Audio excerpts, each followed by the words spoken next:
When I first arrived in the quaint town of Spoozum, I was looking for a fresh start, leaving behind a complicated past I wasn't ready to share. I chose this remote coastal village randomly and embraced it. With just over 1,000 residents, mainly loggers, the town had a single grocery store, which I bought and expanded into a fully stocked market with a gas bar and liquor license. The business thrived, and I became known as a reliable newcomer. Early on, I built a log cabin on land bought at a tax sale, with help from new friends I met through the local mill. We designed it together using logs from the mill, and after much effort, I had a beautiful log home overlooking the village and coast, symbolizing my new life. One Friday, we gathered at our usual bar, listening to Bill Chapman recount his wife's infidelity. We supported him, reminding him of the financial burden of divorce. The four of them were lifelong friends and had welcomed me into their group. All five of us had served in the Marines. I had arrived in Spoozum over 10 years ago, bought and expanded the town's only grocery store, and built it into a thriving business with multiple staff. A year after arriving, I began building my log home on land bought at a tax sale. My friends helped me design it, and their mill connections allowed me to buy logs at wholesale prices. The result was a spacious log home overlooking the village. Despite being trusted and respected, I remained a private bachelor, fueling rumors about my personal life. I managed my finances through an offshore LLC, avoiding personal income taxes. I used my middle name and kept my past, including my move from New York, a secret. After our second beer, we parted ways because Bill's son was arriving home with his fiancée. Bill wanted to be sober when they arrived, as he was proud of his son's new job with a top investment firm in New York. I was the last to arrive at the barbecue, wary of being set up by my friends' wives. Connie, Bill's wife, saw me pull up in my restored 1940 Ford truck, which I considered my pride and joy. "You've got to meet Stephen's girlfriend, Jennifer," Connie said. "She's 22, a redhead, and has 2 sisters and 3 brothers. I loved her the moment I met her. She's got a heart of gold. I wanted to warn you because redheads seem to make you sad and distant. I wonder if a redhead hurt you in the past. Grab a cold beer before joining us in the backyard." I got a beer and headed out to find everyone gathered with their kids and some extras. Stephen hugged me and thanked me again for covering his education. He introduced me to his girlfriend, Jennifer. When she turned towards me, I froze, looking like I'd seen a ghost. Jennifer was a spitting image of her mother, a redhead with a curvy figure. She was one of identical triplets, and the last time I saw her was the day I caught her mother with my brother. Jennifer's blue eyes lit up, and she started crying with joy. "Oh my God, I don't believe it," she sobbed, rushing to me. "You're alive! They told us you were dead, but I never believed it." The crowd was silent, shocked. As Jennifer hugged me, Stephen said, "You know Charlie Howe. Charles's full name is Jonathan Charles Barnes III. Jennifer, still crying, said, "I know, he's my dad. They told us he committed self-destruction, but I never believed it. My stepfather, Uncle James, always got quiet when we asked about him." I knew he was hiding something. I hugged her tightly, both of us in tears. It had been 15 years since I held one of my daughters. The love I had suppressed for so long overwhelmed us. Everyone could hear our sobs, waiting for an explanation. Calming down, I said, "I was banished by my family to keep their lies hidden. They wanted to protect the family name and their political careers. I was forced to sign a non-disclosure agreement and disappear. This all started when I caught my brother with my wife, Jennifer's mother. I returned home unexpectedly after dropping the girls at school and saw them together. I filmed them with my cell phone, and they laughed when they saw me. There was no guilt or remorse. I showed the video to a judge, and my family decided to clean up the mess. My brother married my wife to boost his political career, and I was erased from their lives. For over 15 years, to those who knew the family secret, I was dead. Now I'm just Charlie Barnes, nothing more, nothing less. If fate hadn't stepped in, no one would have known the truth," I said sternly. I never imagined the truth would come out. Everyone was shocked. Some even looked like they might throw up. Connie was looking down, hiding her tears and shame. She was realizing the consequences of her actions from another's perspective. Once the truth was out, nothing would be the same. No one could understand unless they had been through the same struggle. Holding my daughter for the first time in years made me confront the unintended consequences of our family's secrets. I felt ashamed, and my tears flowed. Our healing had begun. To my grandfather, only money and power mattered. Everything else was nonsense. He had both. My mistake was confiding in him after catching my wife with my brother. I was devastated, and he was up for a Supreme Court nomination. A scandal would have ruined his chances. As I told him what I discovered, he immediately started planning to keep it secret. He watched the video and cursed like never before.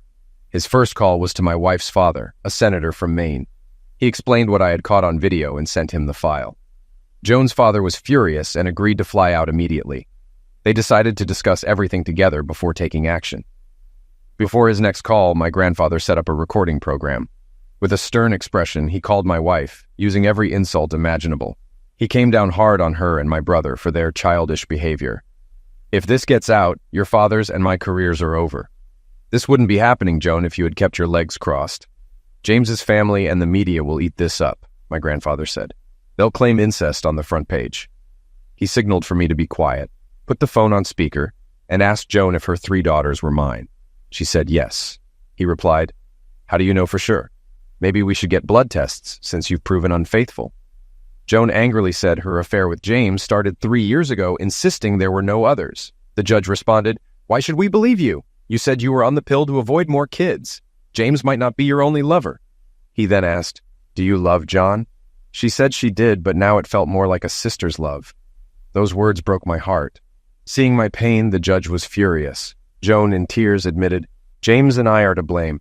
If I had worked as hard at the marriage as John did, this wouldn't have happened. James pursued me after he moved in, and our physical attraction led us here. While John was away on business, our desires took over. We didn't intend to hurt John, but didn't stop until he caught us." Her lack of remorse was clear. My grandfather asked again, "Do you love James?" She said yes, explaining that after I caught them, James asked her to be his wife, and she agreed. My grandfather responded, "So James has taken his brother's wife, children, and life. What kind of people do that? Does John deserve this? Which?" Joan said, "We won't deny John his right to see the kids when our schedule allows it because James is planning a run for political office. We have to handle this quietly. James will be their new father, and John will be the distant uncle. Courts still hesitate to give fathers sole custody." My grandfather then said, "Once this is resolved, I never want to hear from either of you again. In my eyes, you're both dead."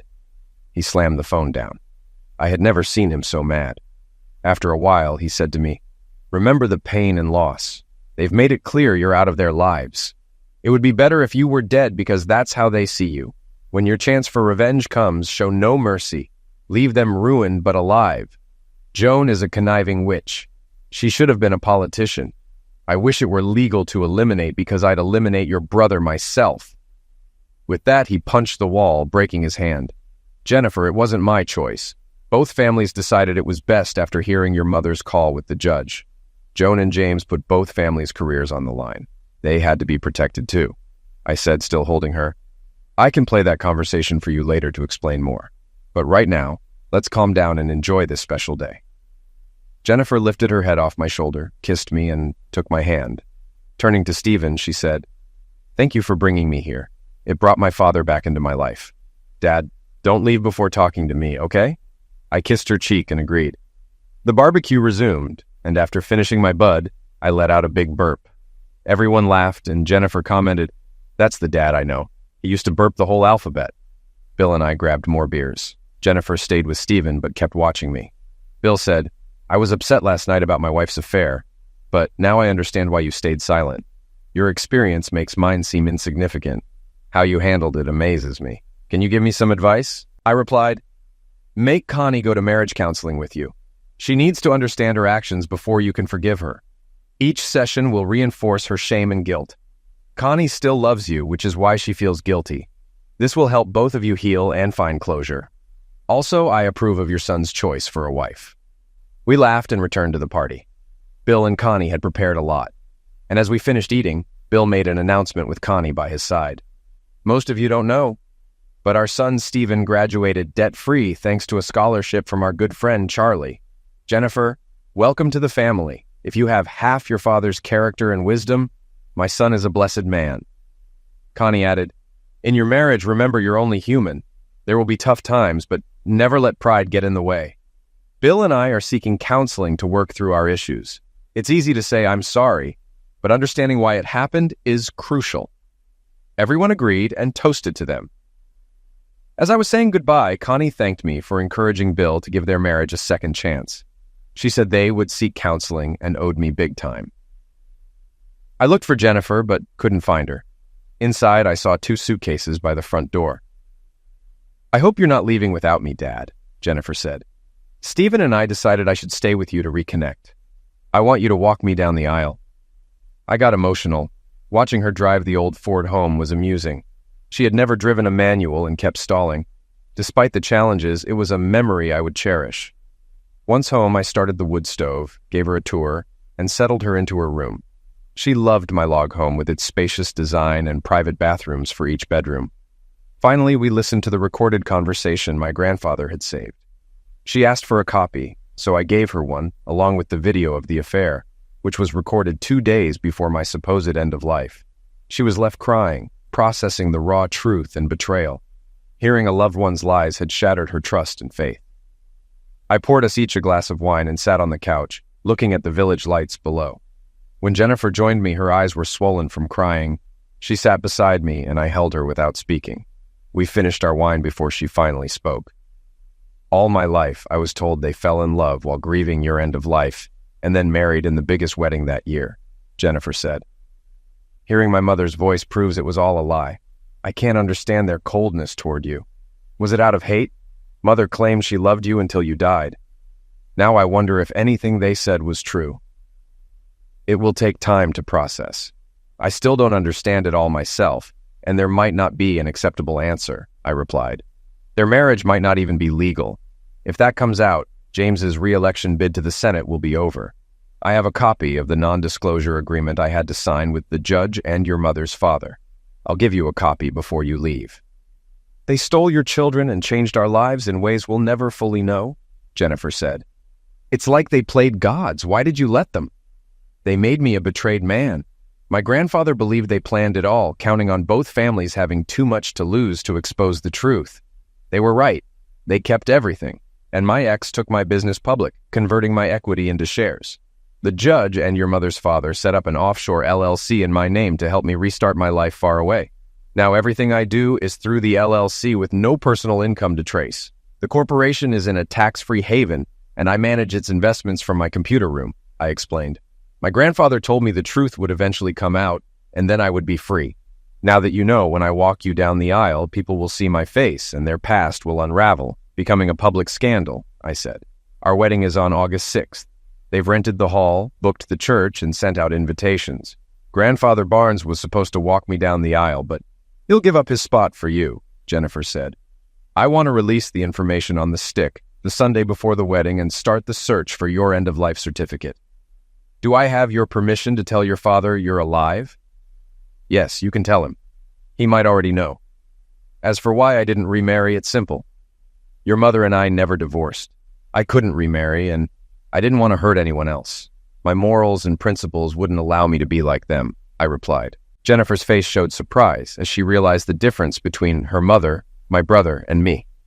Dad, they imprisoned you. They took your life and children, making it impossible for you to start a new family. You were free but restricted, Jennifer said. Yes, it was also my mistake because I could have refused, but I chose to put the needs of both families first, I replied.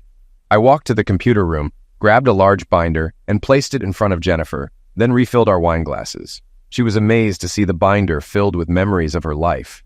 Announcements, public appearances, plays, report cards. She had forgotten so much. We talked into the early morning, sharing thoughts on memories I had never revealed. She went to bed knowing she had always been loved by me. I told her I had similar binders for each of her sisters. She stayed for 2 weeks, dividing her time between Stephen's family and me. By the time she left, we were closer than ever.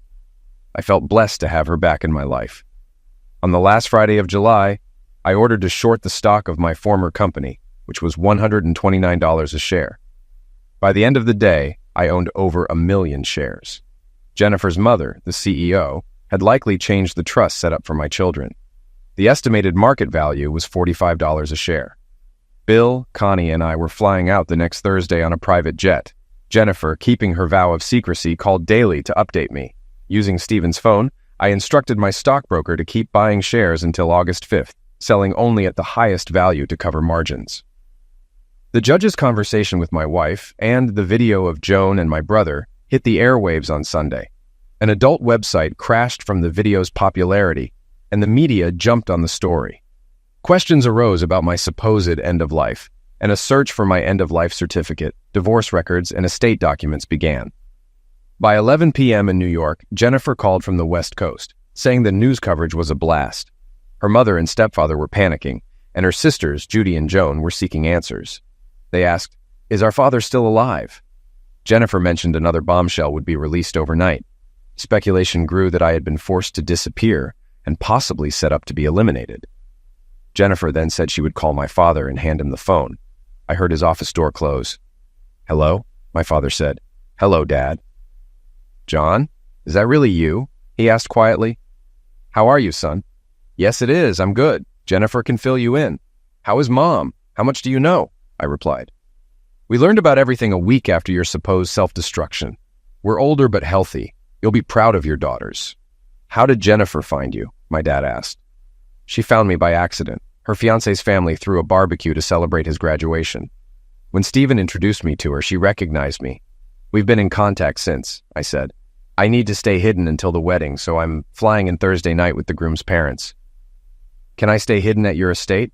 I'll make sure the landing pad is ready, and the staff will get extra paid days off. Mom will be thrilled to cook for us. Let Jennifer know your arrival time," my dad said.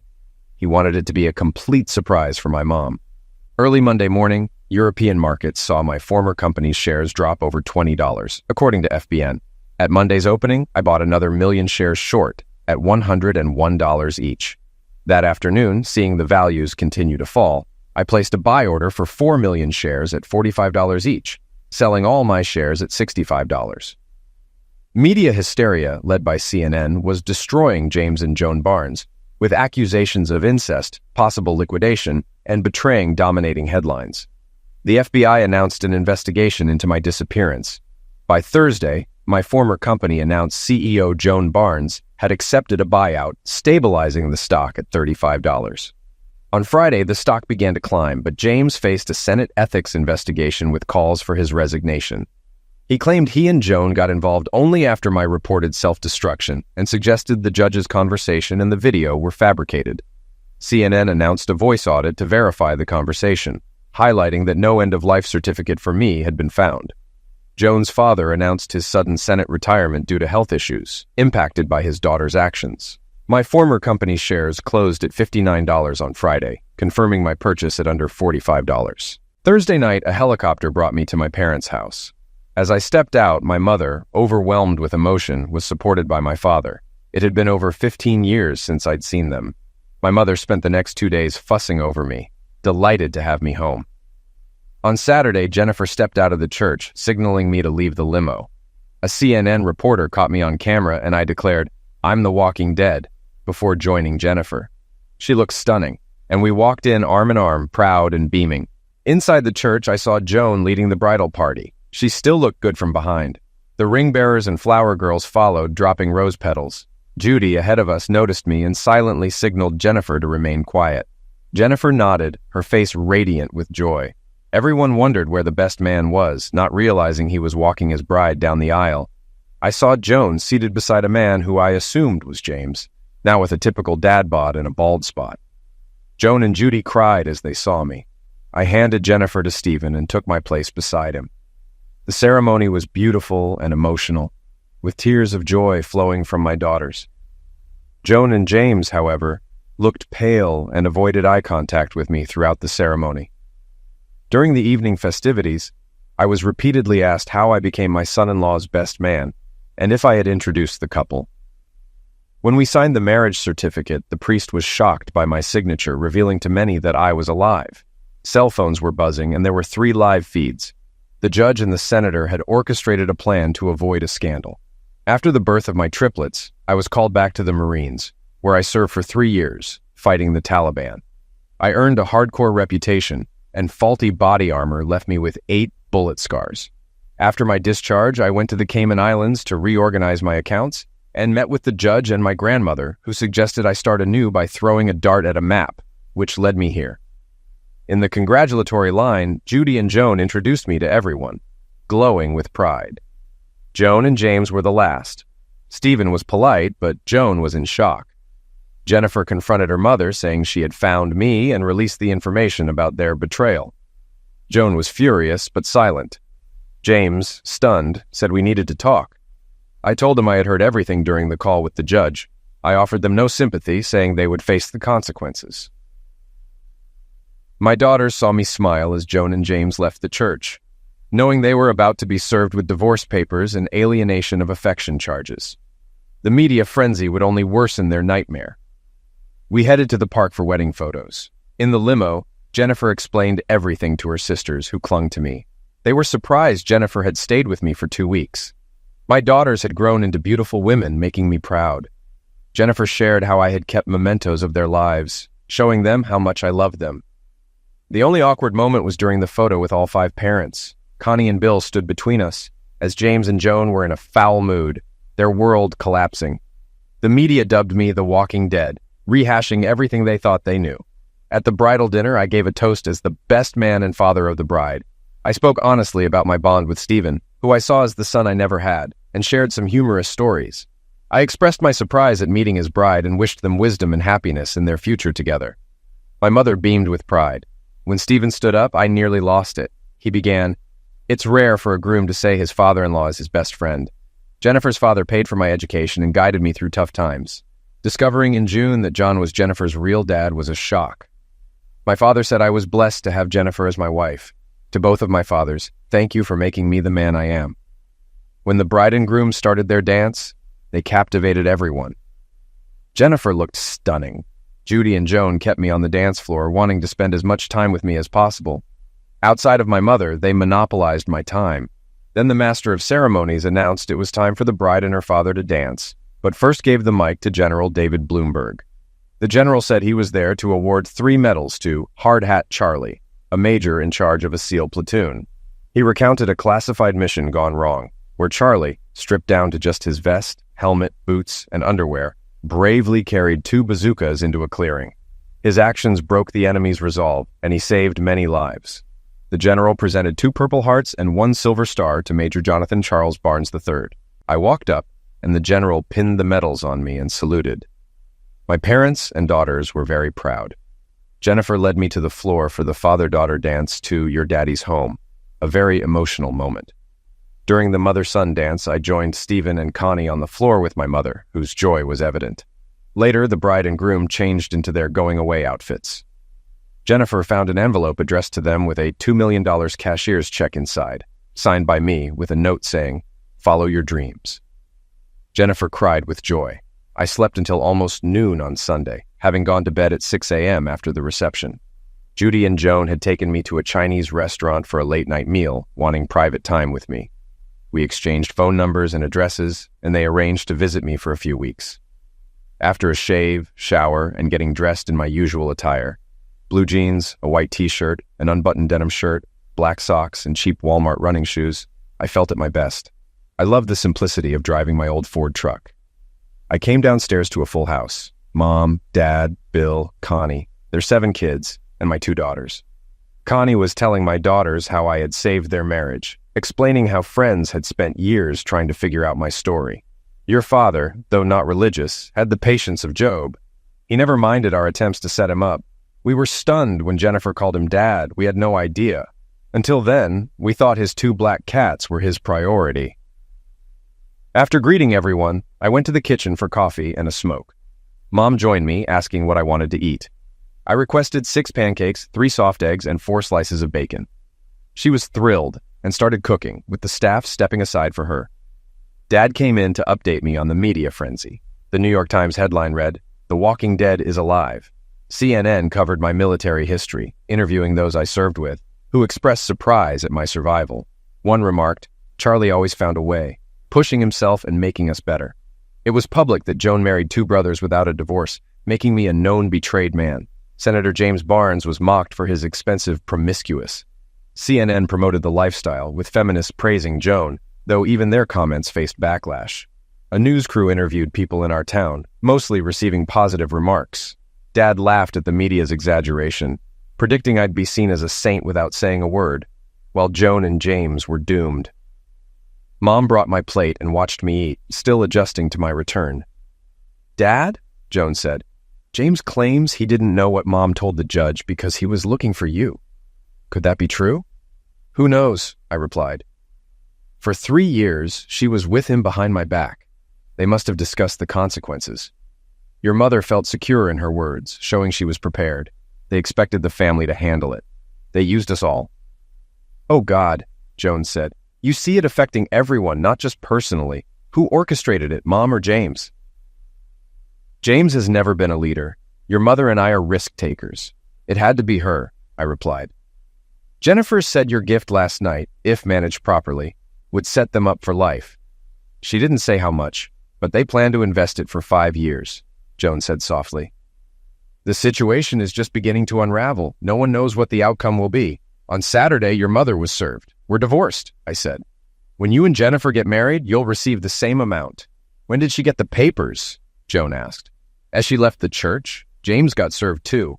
I'm suing him for alienation of affection. The family trust is frozen because I'm not dead. Lawyers will dissect everything, and I might get their money too. James will pay a few million to settle," I said. Joan looked at me and said, "Crap. The house they're in is owned by the trust. They may be screwed. It's a mess. I feel sorry for us all. Lawyers will take a lot. This was to protect those who no longer need protecting. Sadly, the innocent always get hurt." Judy had been listening and asked to talk to me privately. With Dad's permission, we slipped into his office. "Dad," Judy said, "I have a friend whose ex-boyfriend has been abusive. She has court orders against him, and he's been jailed a couple of times. He's set to be released next week, and we're afraid he'll come after her again. She's an RN and mentally and emotionally fragile. She needs a safe place. She was at the wedding last night and showed interest in a man she said walked tall and carried a small stick. Can I introduce her to you?" "Of course, but we fly home tomorrow, so what are you really asking?" I said. "Joan told us about her 2 weeks with you. I want you to take my friend home with you. It seems perfect for her to heal. Bill and Connie are great people, and she'll fit right in," Judy said. "If not for her, do it for me." "Is she that important to you?" I asked. "Who's the man she's interested in?" "Yes, she is. She sees you as the man who can keep her safe," Judy laughed. "Are you trying to set me up?" I laughed back. "Remember, I'm old." "You can decide that for yourself. She'll be here in an hour," Judy grinned. "Remember, Dad, age doesn't matter. A man will do anything for his daughters." I married Joanne right after high school.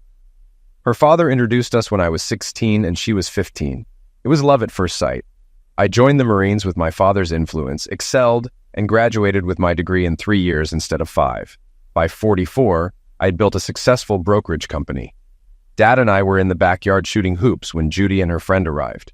Judy's friend, Barbara Ellen Patterson, had long, natural blonde hair and was 33, never married. She was 5'9", had broad shoulders, and could play a good game of hoops. After a few games, we all chatted like old friends. I excused myself to make some calls and later called Barbara and Judy into Dad's office. I told Barbara I had a director from the local hospital on the line who wanted to talk to her. Judy and I stepped out. "What's going on, Dad?" Judy asked.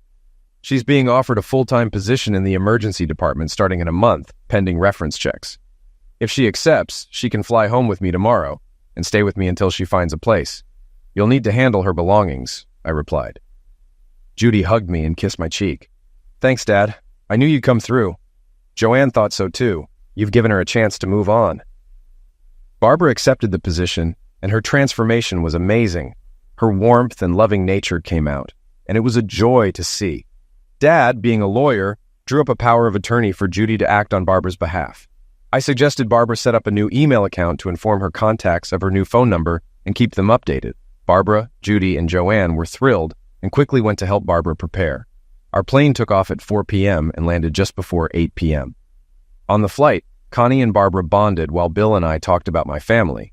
Bill advised me to be careful, as Barbara seemed like the marrying type. My former company's stock was now at $103. CNN would receive an envelope with my end-of-life certificate and grave location tomorrow morning. We arrived in Spuzzum around 9 p.m.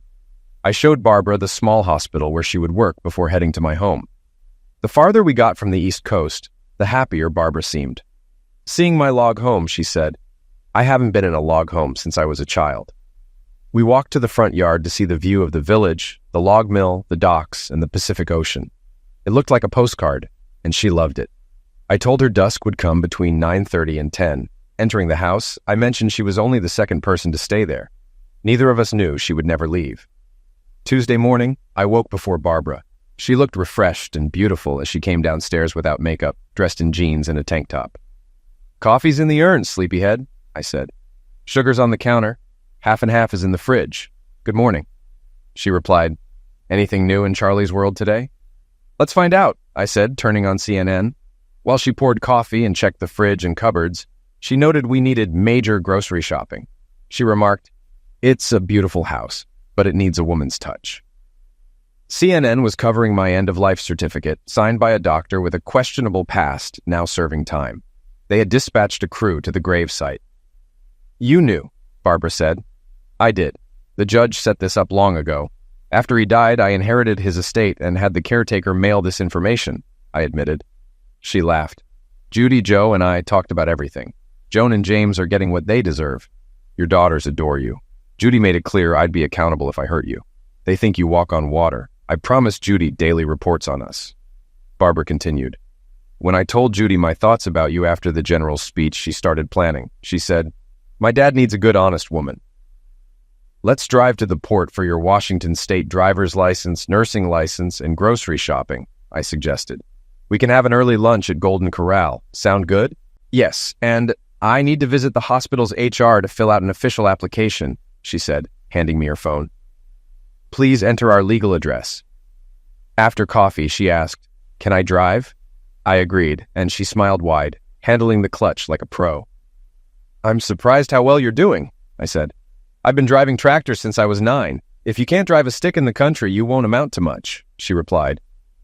After lunch, we went to the hospital and then the state office, where she learned her new licenses would arrive within a week.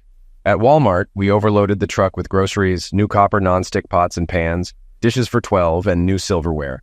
Barbara explained my kitchenware showed I didn't cook, which was true. While Barbara was at the hospital's HR department, I called my insurance provider. Our last stop was the local Jeep dealership, where I bought a brand new, fully loaded Jeep 4X4. My insurance agent faxed over proof of insurance so we could drive it home. Barbara followed me back, driving the Jeep. When we got home, Barbara told me to get out of her way so she could set up the kitchen. She cleaned every cabinet before unpacking anything, organizing it like a new house.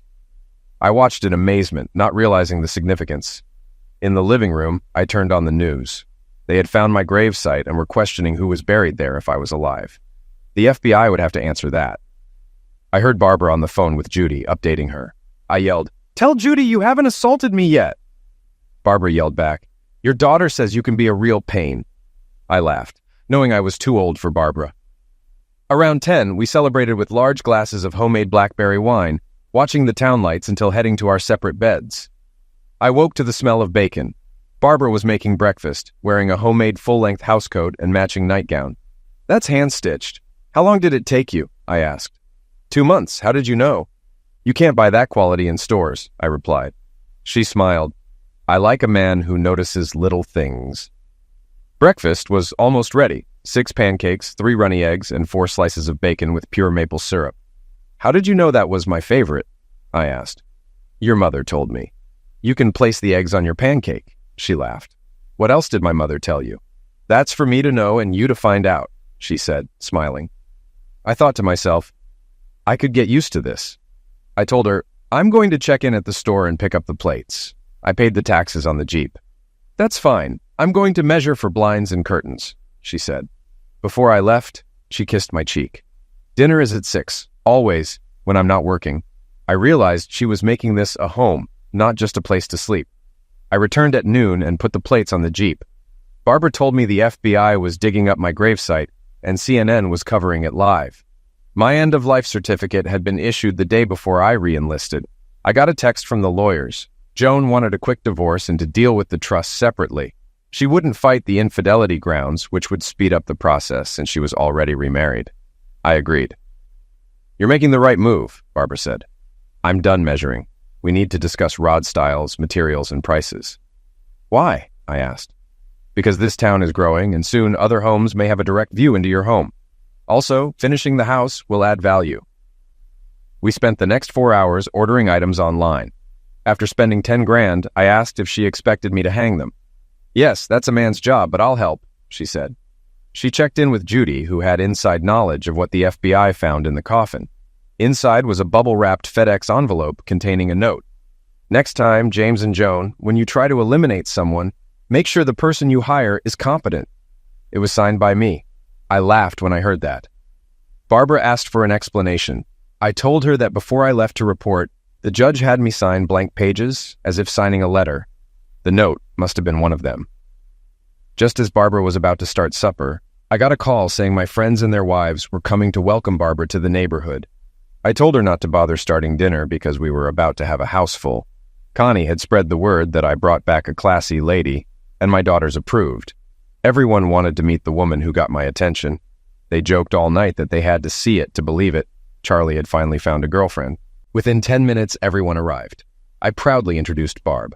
We had a potluck dinner. Country fried chicken, baked beans, nachos, cheese, potatoes, chips, fries, coleslaw, salad, fresh buns, 2 cases of beer, and pecan pie. The ladies loved Barb's dish choices. She fit right in, discussing the curtains and blinds she ordered, which would arrive Friday. We decided to meet Saturday to put them up, with Barb insisting on cooking for everyone. Early Thursday, we went to Ace Superstore. Barb wanted a big propane barbecue, a deep fryer, and a smoker with tanks. We also bought a patio set for 8 with extra chairs, scheduled for delivery the next day. I bought pre-cut lumber to build an outdoor cedar table that would stand against the wall when not in use and serve as a main counter during meals. Barb loved it. Saturday at noon, we set up the curtain rods while the ladies hung the curtains. Everyone admired Barb's sense of design. Bill mentioned I needed a garage and storage room for the patio stuff before winter. I agreed, wanting a protected pathway and mudroom, all made with logs. Barb added, "We need room for 2 freezers." Connie teased, "Are you planning for more kids?" making everyone laugh. Barb blushed. Barb prepared 20 pounds of smoked ribs, a huge potato salad, pickled cabbage relish, and a regular salad. It was a hit. On Sunday, I made her breakfast and we took a coastal cruise with friends. I planned a trip to Seattle for whale watching and visiting the market after seeing how much she enjoyed it. Judy called Barb, who admitted she was in love. I felt the same, but thought I was too old and set in my ways. My friends teased me about being in love, and despite my protests, they knew the truth. Next week, a rock removal company would level the space for a 4-bay garage with a storage area and in-law apartment. James and Joan were called into the FBI, and things weren't looking good for them. The FBI had narrowed down suspects in my attempted execution, and both were under investigation. James's re-election chances were plummeting. On Friday, the president of my former company called, asking if I'd consider becoming the new CEO. I requested a week to think about it, and the news leaked, causing shares to rally to $139. Late Saturday, a thunderstorm hit. As I lay in bed listening to the rain, my bedroom door opened. Barb walked in wearing a nearly see-through nightie. A lightning flash silhouetted her, creating a stunning image. Pretending to be asleep, I felt her crawl into bed, trembling. Her scent of fresh soap and lavender filled my nose. Her body against mine gave me an instant reaction. She wrapped her leg over mine, her arm around my chest, and laid her head on my shoulder. I hadn't been this close to a woman in years and was a nervous wreck. As she raised her head to kiss my cheek, I turned, and our lips met. A gentle kiss turned into a lingering, passionate one. We couldn't stop exploring each other with cold hands, seeking each other's pleasures. It wasn't just sex. We were making love. She claimed my mind, heart, and soul. In the afterglow, we admitted our love for each other. It was almost 10 a.m. when we got out of bed, driven by hunger. I went down and made coffee in just my pajama bottoms. While waiting for it to brew, I called Judy. "Dad," Judy said, surprised. "Good to hear your voice." "Thanks, but what did Barb say to you at the wedding?" I asked. "She fell in love at first sight and has been on cloud 9 since you came back. Whatever you do, don't hurt her," Judy asked. I chuckled. "Just between us, she slept in my bed last night. We admitted we're in love." Judy got emotional, so I said I'd talk to her later. The coffee pot was ready, so I warmed our cups. The doorbell rang. It was FedEx with my divorce certificate. The court had waived the waiting period. I was a free man. Barbara came downstairs, glowing with contentment. Her phone rang, and she burst out laughing. After ending the call, she said, That was Judy. She asked if she could start calling me Mom. She kissed me. You just had to tell her, didn't you? She had to know I made the first move because you never would, Barb said. She was right. I poured us coffee and walked to the kitchen table. After fixing mine, Barb grabbed her black coffee and noticed the letter from my lawyer. Seeing the divorce certificate, she looked at me with tears of joy. I hugged her. Is it time to meet my parents? She asked. I said yes, and she called her mother to confirm the family get-together on the farm during Labor Day weekend. Her mother was thrilled and agreed to do it on Saturday. Judy and Joanne visited before summer ended. We spent a day going through their binders, surprising them and Barb with how much I had kept. We flew into Cuyahoga County Airport on a private jet, rented a car, and checked into a Holiday Inn. It was a beautiful September day, and we had a plane booked to pick us up the following Tuesday. Barb hadn't been home in 2 years. Her father and 2 brothers had been in the service. Being the first man she brought home, I expected to be grilled. The next morning, we drove to the farm and arrived early. Her mother ran out to greet us before we even got out of the car, shocked to see Barb with a man. Her father came out, and I was shocked. It was Bullfrog Patterson, my old drill sergeant. Well, crap, he said. Like all new recruits, I had thought he was tough as nails. Barb, what are you doing with this chicken? He cost me over $1,000. He laughed, shaking my hand. I tried to break him, but he excelled and became one of the best Marines I ever trained. He cost me $1,000 in bets because I never thought he'd last. Bullfrog, I said, as Barb and her mom looked surprised. I came to ask Barbara's father for her hand. I had no clue it was you. Are you serious? Mrs. Patterson asked. Yes, ma'am, I replied, noticing Bullfrog's wide smile. You got it, John, he said. My only daughter couldn't come home with a better man. With that, I got down on one knee and pulled out the ring box. In front of her parents, I asked her to marry me. Barb, completely surprised, said yes. I stood up, slid the ring on her finger, and gave her a big kiss. After congratulations and a warm hug from her mom and dad, Bull said, Let's get the truck keys and go on a beer run. We can talk. Barb's mom was crying, happy her daughter found a man her father approved of, and got engaged on the spot. Bull and I went to the local Legion for a couple of drafts. He asked if I was divorced, and I confirmed. I told him how I met Barb and our story. He already knew I came from money. He proudly introduced me as his future son-in-law. Someone asked, how did he get the name Bullfrog? I explained, he was our drill sergeant in basic training. I joined at 16 with my parents' approval, and he came down hard on me. One night in the barracks, someone asked me about him, and I said, he reminds me of a bullfrog on a log trying to catch bugs, and I'm the bug. The name stuck. We spent a couple $100 on beer and rye. I knew he'd try to get me drunk. When we returned, the yard was full of cars. We took beer and rye inside, then parked the truck for later. Barb greeted me, sliding her hand into mine. A voice in the crowd yelled, Hard Hat Charlie, is that you? I looked up. Measly Mike, how are you, man? We hugged, instantly reconnecting. Bull asked, you know each other? He's the best tech man I ever had, I said. Bullfrog trained me. I didn't know he was Barb's dad. Why did he call you Hard Hat Charlie? Someone asked. When I re-enlisted, I used my second name and made it to Major. I got the name on my last mission with my SEAL team, I replied. I saved Mike's son's life. Barb got everyone's attention and introduced me as her boyfriend. She whispered to me, I'm keeping the keys. You're going to be too drunk to drive. Barb's mom, Gloria, announced, I wish to officially announce the engagement of my daughter, Barbara, to retired Major Jonathan Charles Barnes. Charles asked for our approval before proposing. My husband, who trained him, gave his blessing in 20 seconds. Everyone seemed stunned, but Mike said, You're going to be my brother-in-law. For the next hour, Barb introduced me to her extended family. They were proud, and they got me drunk. I barely remembered how we got back to the hotel. The next morning, feeling rough, I asked Barb if I had embarrassed myself. She said, You outlasted the other 2 idiots. That didn't impress me as I struggled out of bed. Barb said I deserved it, and I vowed it would be the last time. During breakfast, Barb took a picture of her ring and texted it to Judy, asking, You can call me Mom if you agree to be my maid of honor. Less than 10 minutes later, we were on a conference call with my 3 excited daughters. They were thrilled. We learned James and Joan were facing multiple FBI charges, their careers destroyed. James had DNA tests done on his 3 sons and found they were his, but their marriage seemed strained. My daughters doubted it would last another year. The money for everything had been traced back to James, who, with legal authority given to him by Joan after my faked end of life, paid for it via the trust. This proved their plans started long before I caught them. James claimed he was being framed, but most thought he had lost all credibility. The trust, now worth millions, would be fought over for months. The court put it in the hands of a trustee until the settlement. My 3 daughters wanted us to fly to New York for a family celebration. We agreed to come when Barb's work schedule allowed.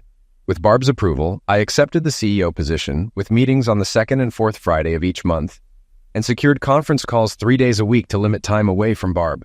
Barb started her job at the hospital, fitting in quickly. Working in the ER of a small town allowed her free time, so she took courses to advance her career. She worked 4 12-hour days one week and 3 the next, from 6 to 6. I made sure meals were ready when she came home. Friends found my domestication amusing, wondering if they ever understood bachelor life. After 3 weeks, we flew to New York Thursday night for a press conference announcing my new position on the board. The court ruled that changes to my trust made after my false end of life were illegal. James and Joan were to get 19% of its value, and they had to buy any personal property at market value if I agreed to sell. I told my lawyers to keep their family home for them. After the conference, Barb and I went to my parents' house. My daughters and Stephen joined us on Saturday for a family welcome. We needed to decide where to get married and satisfy friends and family. With my parents' help, we chose to marry in Ohio, have a reception there, another one at home, and a get-together with our local crew. Barb's brother Mike would be my best man, Judy her maid of honor, with Jen and Joe as bridesmaids, and Stephen and Barb's other brother in the wedding party. We set the date for the last Saturday in December, fulfilling Barb's wish to be a December bride. After a family dinner, there was a knock at the door. My former wife Joan wanted to talk. My gut and my parents told me no, but Barb said, "You must forgive her to be free from the past." I called Joan into Dad's office. "Joan," I said, "I want you to hear the last words I heard from you years ago. I was in the judge's office when he talked to you. Pay attention to the tone and what you said. I just emailed a statement to CNN confirming I was there when the judge recorded it and listened via speakers." Joan's face went white, realizing I knew the whole truth. I excused myself to get a strong drink, letting her listen to her own words. I returned after the conversation ended. "Imagine hearing that from my side as you wrote me out of my daughters' lives. Consider the cheating, the hurt, and the pain. Did you ever say anything true in our relationship? Jennifer, Judy, and Joe have heard the same. They now question everything you and James ever said. They have lost all trust in you." I told her, "To James and you, I was just a tool. When Jennifer found me, I knew I couldn't be the Walking Dead anymore. It was time to reclaim my name, family, and life. The family's secrets had to end." Joan looked shell-shocked, my words hitting her like arrows. Tears flowed freely, and I couldn't tell if it was remorse or shame. I handed her a box of tissues and left, saying, "I'll give you some time to gather your thoughts." I joined Barb and my parents in the living room. My mom was showing Barb old photos. "Looks like it's not going well," my father said. "She heard her own words to the judge and his response before I let her speak," I replied. I told her to imagine how I felt hearing it on the speakerphone. I pointed out that our daughters heard it too, and now question everything she and James ever said. I left because I didn't want to watch her cry. She can no longer deny her lies. "Are you okay?" Barb asked. "Just stating facts," I said. "I feel a peace I haven't felt in a long time. The anger is gone. I can now accept whatever happens." "Looks like Barb was right then," said Mom. I refilled my drink and returned to the office, lighting a cigarette and waiting for Joan to begin. "We saw you catching us as the brass ring," Joan said softly. "We thought it was our chance to live freely. When the judge called, James was with me. We saw it as interference. I didn't give my comments much thought. The judge was right. Your father had been notified and asked us to do nothing until he arrived. He flew down within the hour and was shocked by the conversation. He and the judge thought you set everyone up. Jennifer demanded DNA tests, and thankfully she's my biological daughter. Both would have eliminated you if it were legal," I replied. "Your comments showed everything was deliberate. Now you know why your father has distanced himself. The question is, what gave you the right to write me out of our children's lives? Our daughters want to know." Her tears started again, so I left the room. "She's trying to justify her actions," I told Barb. "She's shown no remorse, hasn't apologized. She's only sorry it's all come out."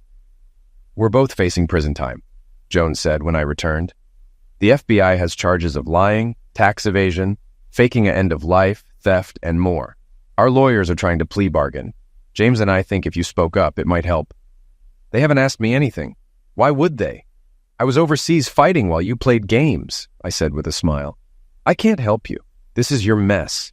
I often wondered if you ever loved me. Now I know you didn't. You'll learn the hard way that actions have consequences money can't fix. You didn't come to apologize just to save yourself. It's always been about you. Let me escort you out. You'll go to jail claiming it's not your fault. I couldn't stop laughing as she left. Mom and Dad were supportive. Barb and I had to sleep in separate beds, making me realize how attached we'd become. The warmth of a loved one can calm a troubled soul. Tossing and turning, I appreciated how much we'd become one. Around 2, Barb sneaked into my room. I couldn't sleep without you, she said, bringing a smile to my face. It's moments like this that make us feel young. She climbed in beside me and I held her. When she saw my tears, she asked why. I finally understood what it meant to have a loving wife, I said. Barb's tears flowed and I calmed her with gentle kisses. How do you feel about having kids? She asked.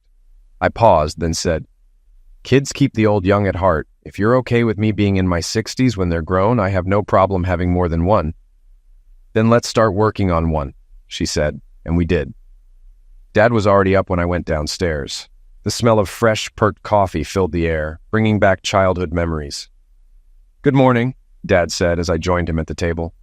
Thanks for ruining my sleep, he laughed. Your mom woke me up when Barb slipped into your room to ask what to do. I told her you were both old enough to know. I'll tease her about it for weeks. Tell Mom we don't sleep well apart, I replied, and we're planning for more grandkids soon. I guess we'll be looking for a home in Spuzzum. Your mother will want to be a grandmother again, Dad commented. Jennifer and Steve arrived first. We caught up and they were excited to be in our bridal party. They shared honeymoon stories and Barb told them about meeting her parents, including a video of us singing a barrack song drunk, which got everyone laughing. Steve found it amusing that Barb's dad had been my drill sergeant and her brother one of my grunts. Judy and Joanne arrived later. Judy was thrilled when Barb asked her to be maid of honor. They caught up on gossip and Mom bragged about our plans for children. Jennifer shared the video with her sisters, and Steve had Barb send it to him to forward to his dad. Barb explained our plans for a 4-bay garage with a storage section and a 3-bedroom apartment above, connected by an enclosed walkway. The area would be leveled, and we hoped to match the house's stain and seal if the weather held out. The excess soil and rock would be used to expand the front yard. Then I told my daughters I had talked to their mother. They fell silent. Using Dad's internet and Barb's laptop, I played the audio of the Judges and Jones conversation through Dad's TV. My daughters were stunned. I don't believe it, Jennifer said. No guilt or remorse. She expected you to bail them out, Joanne added. She ignored your questions. She's so self-centered she can't see the damage she's done. Dad, Joanne said, was she always like this? Before your births, no, I replied. After you were born, I noticed a change. I thought it was stress from raising you 3. I hired a nanny and left the army to help. By the time I got out, you were almost 3. We were strangers. She warmed up, but now I see it was a front. During that time, James moved in and started his civilian life. I began building my company. Our relationship was a facade while she built her future with him. That's why I asked if she'd ever been truthful. Judy said, it sounds like she had a mental breakdown from extreme postpartum depression that she never got help for. Both Barb and I had seen that often in our work. A personality change is a classic symptom, a coping mechanism. This might explain her behavior, but not justify her actions. Sadly, this is the final straw. My mother and I are done. Her sisters agreed. I thought this is just something else she can blame me for, not knowing how accurate that would be. To change the mood, Barb asked the ladies to help choose their dress colors. I interjected, I'll be wearing black. When asked why, I said, because black is for grieving a loss. Jennifer asked, what will you be losing? I said, my freedom. That got a big groan. My dad saw me grab a beer and head outside to think, so he joined me. Son, don't second-guess yourself, he said. You made the best decisions with what you knew. Life is too short to look back. Count your blessings. 3 beautiful daughters who make their grandfathers proud. A future wife with a heart of gold. You served your country, saved lives, and always took the high road. Today, you stand tall and proud, free to live your life. Dad, he continued, your daughters made hard choices like you. They see you did everything for the family. That says it all. My dad always knew how to make me feel proud and clear my mind. Just think, he laughed. You may have grandkids older than their uncles and aunts. Focus on what's ahead and leave the past behind. With a smile, we rejoined the family who were busy planning the wedding. Barb, my mom, and my daughters were debating flowers and whether to have a church service or a justice of the peace. Dad and I spent the afternoon playing cribbage. I ended up losing $4.65. Let them plan, Dad said. Just show up at the wedding, it's the easiest way. On Sunday, before we left, my mom had Barb call her mother to share that we'd be getting married there. Barb's mom was thrilled and wanted to help organize everything. My mom insisted on covering the costs as her wedding gift. The mothers argued, but my mom won. Barb approved everything. I realized I was marrying someone just like my mom. As things came together, I questioned if Joan and I had ever really been in love. On the flight home, Barb mentioned her parents were flying out. Mom wanted to discuss locations, menus, bands, and more. Bull rented a truck for day trips around the island, something he had always wanted to do. With just over 2 months until the wedding, time was flying. Returning home, we found that the dive bar had burned down. The owner had no insurance and wasn't rebuilding, so I offered to buy the property. We negotiated the liquor license contingent on council approval, which the mayor granted. By week's end, construction began on a back-to-back restaurant and bar, taking up a city block. The design used logs from the mill and concrete floors, with a shared interior wall. Everyone was impressed. The exterior was to be finished in 2 weeks. The former staff were thrilled to work in the bar, now named Bullfrogs. A real estate agent leased the restaurant space. I hired a Seattle firm to design and set up the bar quickly. Barb's mother scanned her favorite picture of Bull in uniform, which I used for the bar's glass entrance doors, etched with his image and the bar's name. Barb ordered the furniture for our new apartment, and both our moms settled the wedding details. The day before her parents arrived, everything was ready. Thursday night, the new bar's grand opening was more successful than the old one. Everyone raved about the bar food menu that Barb had planned. We had 31 days until the wedding. Barb's parents were arriving Friday at 5, but that morning, Barb wanted me to drive her to the regional airport in Port in the Jeep, saying it was a surprise. At the airport, a small 6-seater jet landed, and I learned my dad flew his own plane. My parents looked great.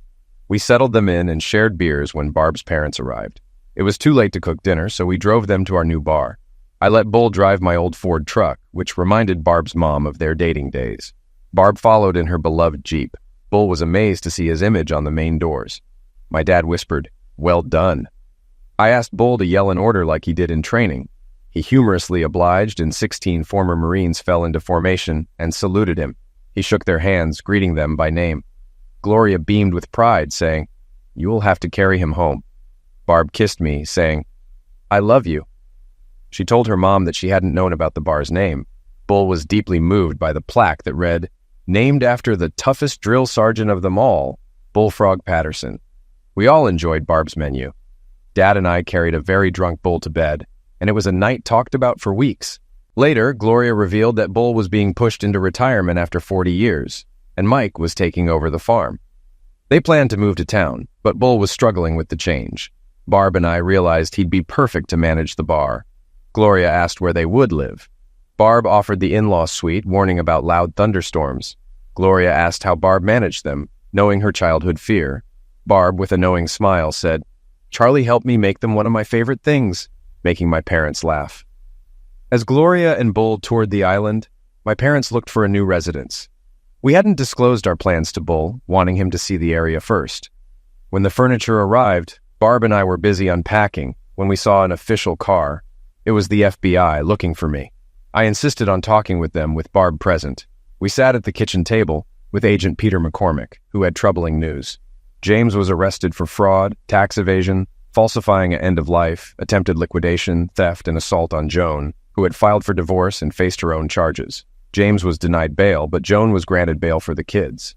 An informer revealed James had been trying to hire a contract butcher. The FBI needed my schedule and plans for the next 2 months as they investigated. I noticed Barb's face turn white.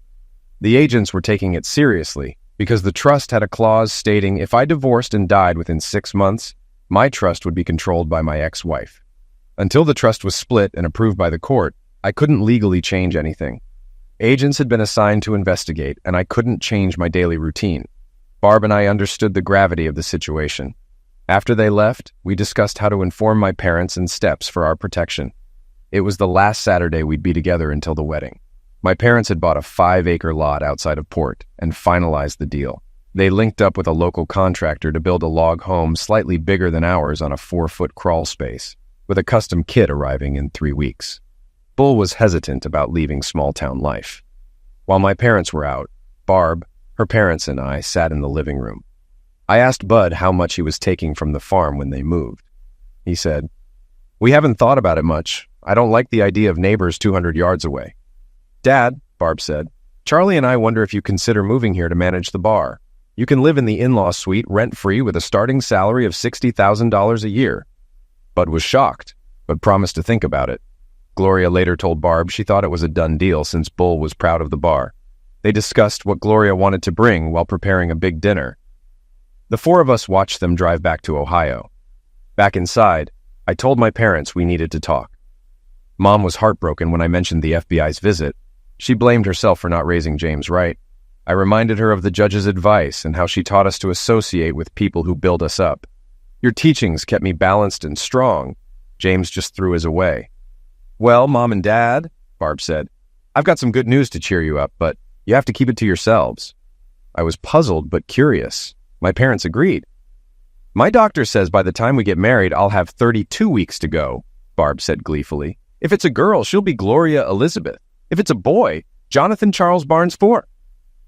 Mom almost screamed with joy, and I almost fainted. The day before the wedding, Bullfrog, Measly Mike, my dad, and the rest of the male bridal party were at the Legion for drinks after the rehearsal. The women were at Barb's bridal party. Bull was saying goodbye to friends, getting teased about moving to Washington to manage a bar named after him. James's plan was foiled. The contractor for the eliminate was caught and got 20 years. Joan got a deal for time served and 5-year parole by testifying against James. His trial would start in the new year. The trust was settled. Joan put the estate up for sale and filed for divorce. Our kids started kindergarten next month. Jonathan first, Gloria 10 months later, then the twins, Silva and Wilford. Jennifer and Stephen have a boy and a girl. Judy married a Marine from Maine who works in my corporation. Joanne married Measly Mike, and they opened a Bullfrog's bar near the farm. Life is better the second time around.